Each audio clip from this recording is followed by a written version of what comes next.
Hey Jason, this last week I got to learn how to do some leather working with a friend of ours named Graham. And while you do leather working, you end up with tiny scraps and pieces that aren't of much use to anybody.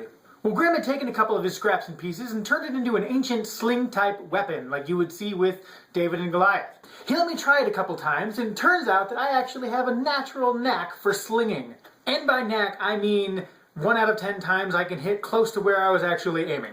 I was so enthralled with the idea of being good with an ancient weapon that I made one myself. Lacking any scraps of extra leather, I actually took an old pair of underwear that had been deteriorating, as you can see. I cut a square out of it along one of the seams. I folded it over so it was double thick and sewed folded over edges again, so 4 times thick, around all of the edges. Once I had almost a perfect rectangle, I sewed onto the end with a couple of pieces of rope.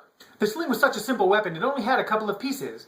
Both ends of the rope either have a knot or a loop. The loop goes on one of your fingers so you don't end up throwing your sling. And the knot is what you hold onto your hand and you let go of when you want to fling an object. The bottom part is called a pouch, even though it's just kind of a flat piece, normally leather or woven out of hempen rope back in the day. The physics behind a sling is that as you extend the length from your point of force, your arm, you're actually extending the amount of potential energy at which you can fling a rock. But what it really boils down to is, the longer your sling is, the more potential energy you can put behind it with less force from your arm. The ropes of my sling are almost 3 feet long on either side, which in sling terms actually means it's fairly small, but it's good for carrying around and flinging smaller stones. I found this really neat video by the History Channel on YouTube of a professional slinger, I didn't even know that was a thing. They wanted to test to see if you could actually kill a man as David did in the Bible with a single throw.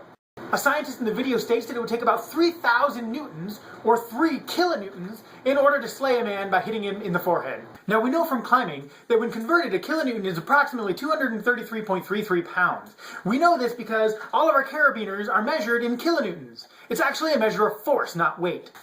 So if it takes 3 kilonewtons to kill a man by striking him in the forehead, that's actually around 699 pounds. They also said a man the size of Goliath, in order to kill him, you'd only have about a 6-inch square area that you'd have to hit. After a couple of tries, the slinger actually did hit the area, and he produced almost 4 kilonewtons worth of force, meaning you could kill a man with a sling with a single shot. I have a video here of me doing the overhand and the underhand. The sling was said to be a poor man's weapon. It took very little effort to make and very little time to master. I've only been slinging for about an hour of my life, and I can already hit about a 4-foot square target from 25 yards away 5 or 6 times out of 10. Now, as you can imagine, boys in this time being able to braid their own slings out of hempen rope would probably have one all the time on them and practice whenever they could. Because it was so easy to make and the projectile so easy to find, the sling was a weapon of choice for many, many years. You could make hundreds of slings and pick up thousands of rocks and arm men for very, very cheaply and fling rocks at armies before they even got close to you. It is true with a sling that you would like round stones in order to be more accurate over longer distances,